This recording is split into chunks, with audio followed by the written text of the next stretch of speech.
হয়ে যাচ্ছেন আপনারা, ঢাকার বাইরে যাওয়ার ইচ্ছা আছে? ইচ্ছে থাকলে সব স্বপ্ন তো পূরণ হয় না, বাট ইচ্ছে আছে অবশ্যই। আমি সেটা এক্সপিরিয়েন্স করতে চাই সামনের থেকে।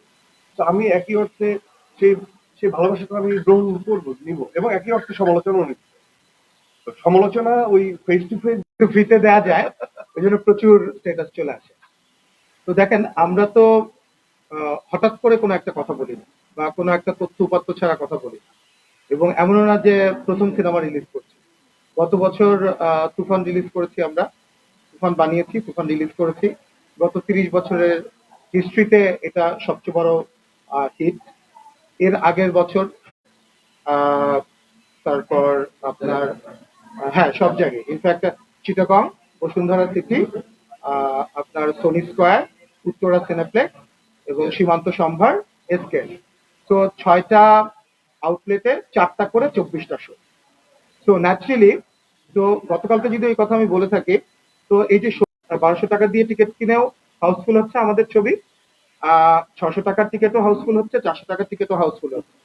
তো ন্যাচারালি, তো এই ইন্ডিকেশন গুলা, এই মানদণ্ড গুলাই তো বলে দেয় আসলে যে একটা ছবি কি সুপারহিট, নাকি ব্লকবাস্টারের দিকে যাচ্ছে, নাকি ইন্ডাস্ট্রি হিটের দিকে যাচ্ছে। তো ওই জায়গা থেকে এবং আমাদের এক্সপিরিয়েন্স থেকে, আমাদের গত 2 বছরের এক্সপিরিয়েন্স থেকে, এবং আমরা প্রতিদিন প্রত্যেকটা স্ট্যাটিস্টিক্স আমরা পুঙ্খানুপুঙ্খভাবে আমরা বিবেচনায় আনি আমাদের। এবং তারপর যে কোনো কথা হুট করে আমরা বলে ফেলবো না, এবং সেটা আন্ডারে কিন্তু চলে আসে সমস্ত তথ্য। তো আমরা সেই তথ্য যেহেতু পাচ্ছি না, এবং যে তথ্যগুলো পাই আমরা ইউজুয়ালি, এবং আমি বলবো সিনেপ্লেক্স এবং অন্যান্য মাল্টিপ্লেক্সের ক্ষেত্রে অবশ্যই সেটা আহ, আহ, অন্যান্য সিঙ্গেল স্ক্রিনের চাইতে আমরা অনেক ভালো যে তথ্যটা পাই, সেটা অনেক অথেন্টিক তথ্য পাই। এই কারণে ভালো লাগে। আমি জানি না আপনারা পেয়েছেন কিনা, আপনারা পেলে বলতে পারেন।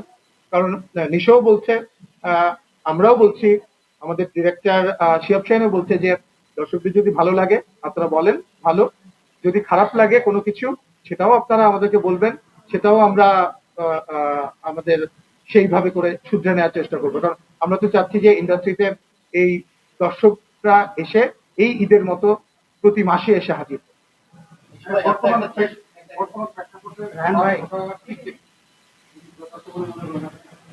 ওই যে বললাম যে আমরা সব পিজি ধরতে চাই, মানে টার্গেট গ্রুপ। এবং আমি তো স্টার সিনেপ্লেক্সকে ধন্যবাদ জানাবো যে এমন সময়, যে সময়ে এক্সিবিটররা প্রডিউসারদেরকে ব্লেম করে, প্রডিউসাররা এক্সিবিটরদেরকে ব্লেম করে, সেই সময় স্টার সিনেপ্লেক্স এরকম একটা উদ্যোগ নিয়েছে, নতুন একটা আউটলেট করেছে। এবং গতকালকে আমরা সেই আউটলেটটাতে গেলাম। এটা একদম ইন্টারন্যাশনাল স্ট্যান্ডার্ড, এবং যারা এখনো যাননি সেখানে এক্সপিরিয়েন্স করতে পারেন। এবং যে শোগুলো আমাদেরকে দেওয়া হয়েছে, স্ক্রিন, লেজার স্ক্রিন, এবং সেখানে সেমি রিক্লাইনিং সিট। সো আপনি যেটা করছে কম বেশি, কিন্তু সবার, এবং যে ফিঙ্গার স্ক্রিন গুলো রয়েছে, যেখানে আসলে ঠিকঠাক বসে সিনেমাটা উপভোগ করার মতো পরিবেশ নাই, অথবা আমরা হয়তো চমৎকার কালার গ্রেডিং করছি, আমাদের ডিরেক্টর হয়তো চমৎকার সিনেমাটা বানাচ্ছে, কিন্তু সেটা হয়তো স্ক্রিনিং এর কারণে ভালোভাবে আমরা দেখতে পাচ্ছি। তো আমাদের মাল্টিপ্লেক্স গুলোতে আপনার ডিসিপি প্রোভাইড করি আমরা, কিন্তু অন্য জায়গায় অন্য ফাইল প্রোভাইড করতে হয়, যেটা অটোমেটিক্যালি সেটা রেজুলেশন কমে যাচ্ছে। তো দর্শকরা কিন্তু এক্স্যাক্টলি আমরা যেটা বানাচ্ছি, শুধুমাত্র এক্সিবিশনের কারণে এক্সিবিটরদের সেই জায়গাটা পার না থাকার কারণে কিন্তু সেই সিনেমাটা অনেক কিছু থেকে আপলোড করেছি। তার মানে এটা বোঝাই যাচ্ছে যে আমরা ইন্ডাস্ট্রিতে সবাই একসাথে, এবং আমি মনে করি ইন্ডাস্ট্রিতে এই, আর যারা ফ্যানরা আছেন, যারা না, আমার যেমন 2 বছর ধরে চলছে।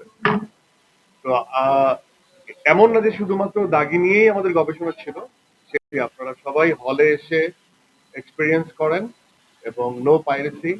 আপনারা পাইরেটেড কোনো কিছু একদমই রিজেক্ট করে দিবেন, কারণ এত শ্রম, এত মেধা, এত সময়, এত অর্থ করবেন না, সেটাকে আপনারা একদমই ছুঁড়ে ফেলে দিবেন। অথবা হ্যাঁ,